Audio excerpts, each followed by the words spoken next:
Okay, good morning, students. We have completed chapter 3, waves in pipes and string. Now we move on to chapter 4, acoustic phenomena. Okay, so write down the topic and let's move on the topic. What are there? Let's see. Okay, so what does the term acoustic means? So what is this? Let's study.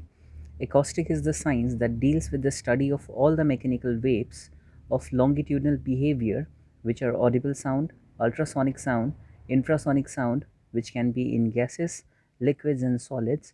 These are known as acoustic. Okay, so acoustic को डेफिनेसनमा हामीले के बुझ्यौँ भन्दा यिनीहरू चाहिँ सबै खालको mechanical waves हुन्छ जुन चाहिँ के गर्न सकिन्छ जुन चाहिँ लङ्गिट्युडनल बिहेभियर भएको हुन्छ जस्तै ultrasonic sound, infrasonic sound, audible sound जुन चाहिँ ग्यासेस, लिक्विड्स र सलिड सबैमा ट्राभल गर्न सक्छन्. ओके, सो त्यस्तोलाई एकॉस्टिक भनेको छ.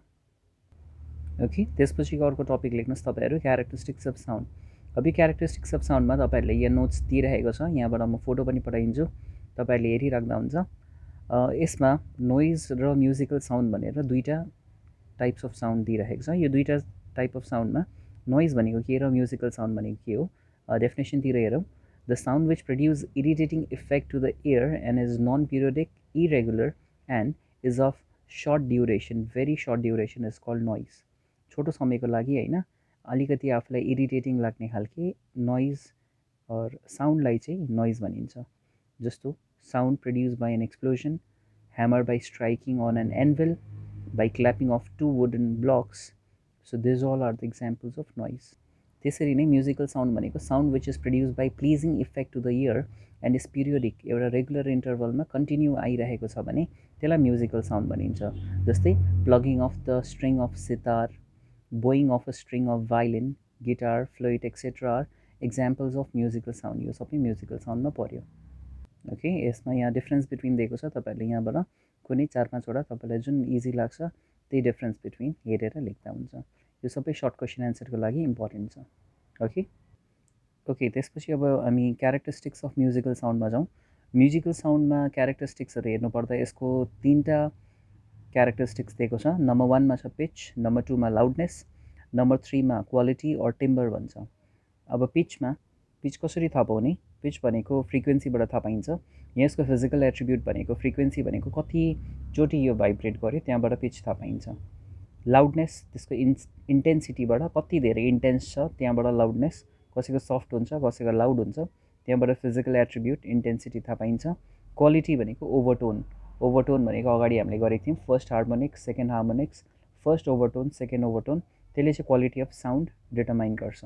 यसकै डिटेलिङमा हेरौँ. ओके, डिटेलिङमा हेर्नुपर्दा यहाँ हेर्नुहोस् त पिचको बारेमा दिएको छ.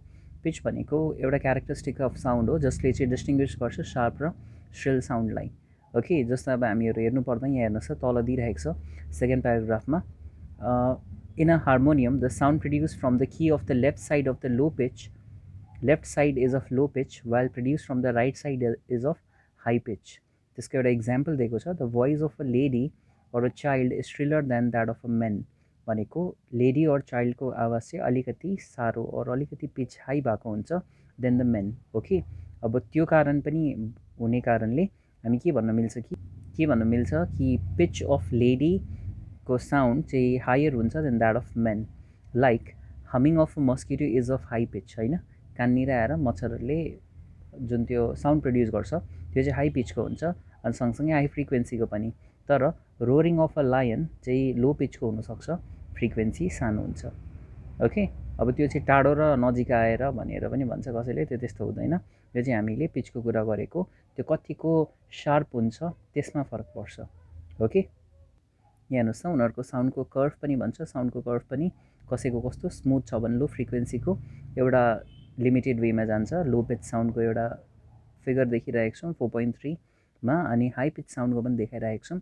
यहाँ श्रिलनेस धेरै भयो भने नम्बर अफ फ्रिक्वेन्सिज बढ्छ. तपाईँहरूले अगाडि पढ्नु भएको थियो होइन, फिजिकल एट्रिब्युट भनेर फ्रिक्वेन्सीमा.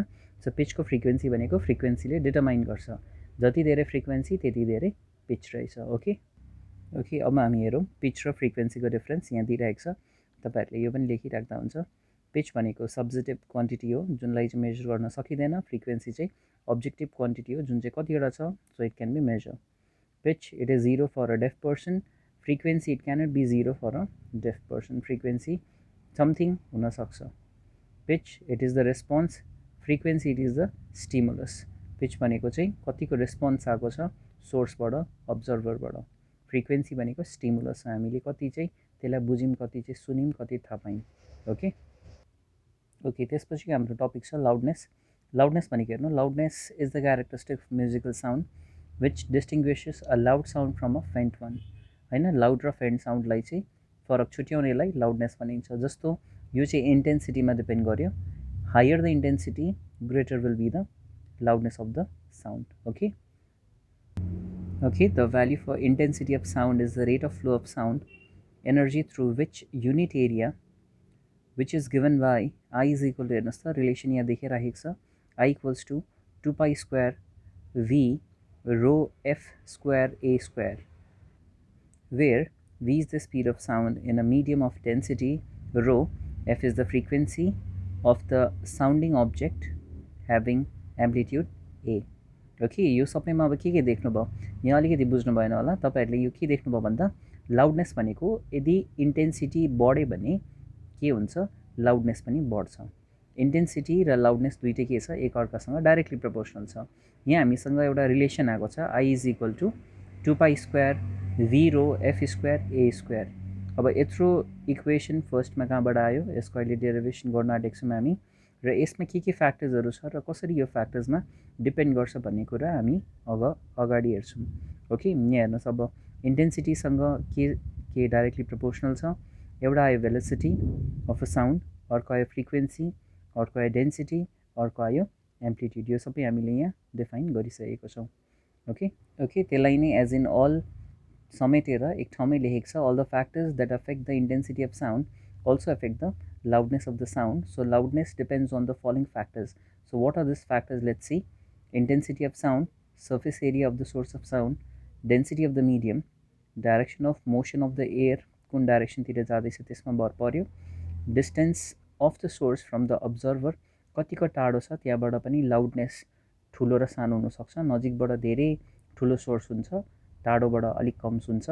Presence of other resounding bodies in the neighbourhood of the source, यदि सोर्स कहाँबाट आउँदैछ त्यसको साइडमा यदि अरू कुनै अब्जेक्टहरू पनि छ त्यहाँबाट पनि आवाज आउँदैछ भने त्यसले गर्दा साउन्ड घट्नु र बढ्नु सक्छ। Intensity first second third fourth त बुझ्नुभयो होला होइन, फोर्थ फिफ्थ सिक्स मैले भनिसकेँ। ओके सो अब हामीले के गर्ने हो यसमा, हाई इन्टेन्सिटी भनेको हाई लाउडनेस र लो इन्टेन्सिटी और लो लाउडनेसको कर्भ बनाइराख्दा हुन्छ। कर्भ कस्तो हुँदो रहेछ भन्दा एम्प्लिट्युड पनि बढ्छ, सँगसँगै फ्रिक्वेन्सी पनि बढ्यो, लाउडनेस पनि बढ्दो रहेछ। ओके हाई लाउडनेस हुनेको जे पनि अब यसमा ठुलै पर्यो, एम्प्लिट्युड पनि ठुलो पर्यो। एम्प्लिट्युड भनेको म फेरि भनिदिउँ, यो यहाँ डिस्टेन्स देख्नुभयो, हेर्नुहोस् त यहाँदेखिको यहाँसम्मको ग्यापिङ, यो ग्यापिङ यहाँ के छ, यहाँ ठुलो छ, र त्यही ग्यापिङ यता हेर्नुहुन्छ भने यहाँनिर के पाउनुहुन्छ, यहाँ सानो छ, यसलाई हामी एम्प्लिट्युड भन्छ। यहाँ माथि टुप्पोको भागदेखि तलसम्ममा एम्प्लिट्युड यो सानो छ, त्यही यसमा हेर्नुहोस् त एम्प्लिट्युडहरू भ्याल्यु धेरै छ, राइट। सो यो एम्प्लिट्युड यता धेरै पर्यो, यता चाहिँ डिस्टेन्स थोरै छ, सो त्यसलाई नै एम्प्लिट्युड भनेको छ। एम्प्लिट्युड बढ्यो भने सँगसँगै इन्टेन्सिटी पनि बढ्ने र घट्ने हुन्छ। ओके अब आयो हाम्रो लाउडनेस र इन्टेन्सिटीको कुरा।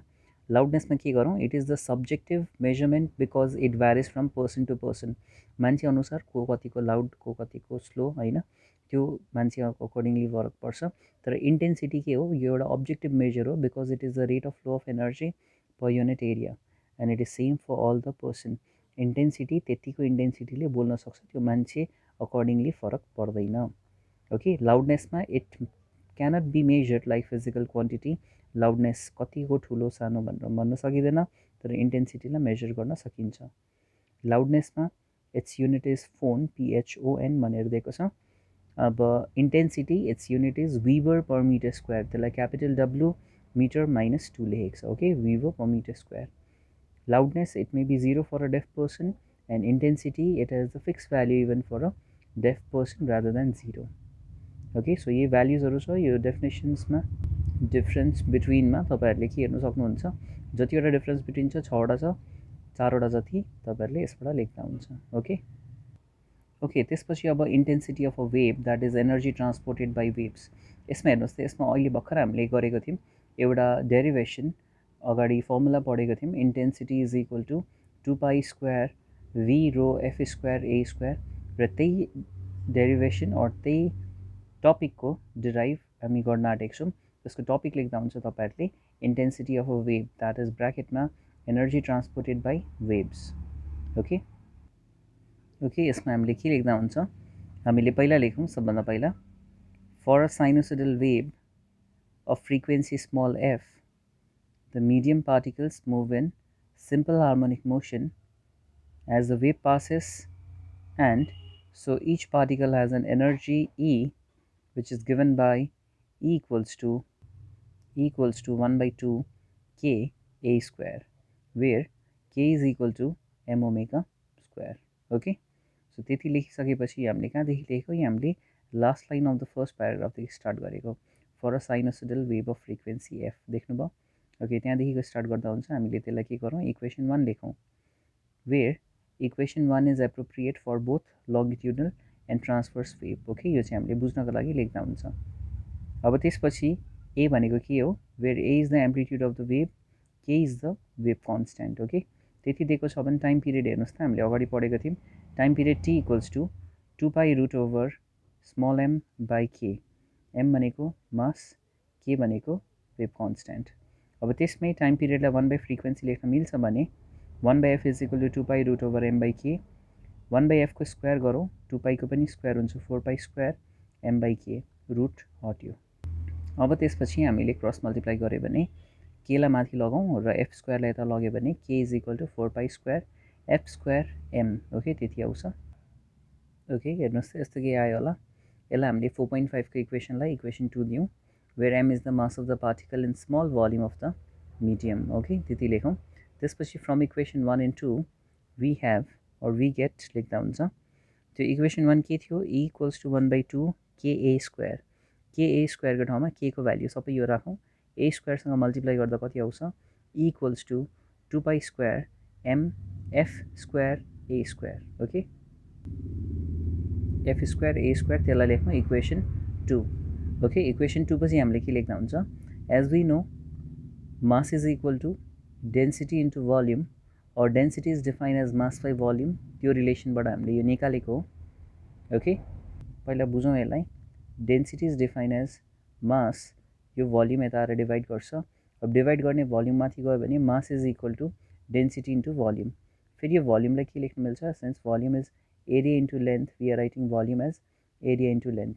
ओके, त्यति लेखिसकेपछि अब हामीलाई के थाहा छ, लेन्थ भनेको यहाँ स्पिड छ, speed is define as distance by time, डिस्टेन्सलाई एल लेख्यो भने speed is define as distance divide by time गऱ्यो भने यो डिस्टेन्सलाई L is equal to speed into time पनि लेख्न मिल्छ, हामीले यो एललाई पनि त्यही गऱ्यौँ, भेलोसिटी और स्पिड इन्टु टाइम गरेको छ, therefore M is equal to rho A square V into T आयो।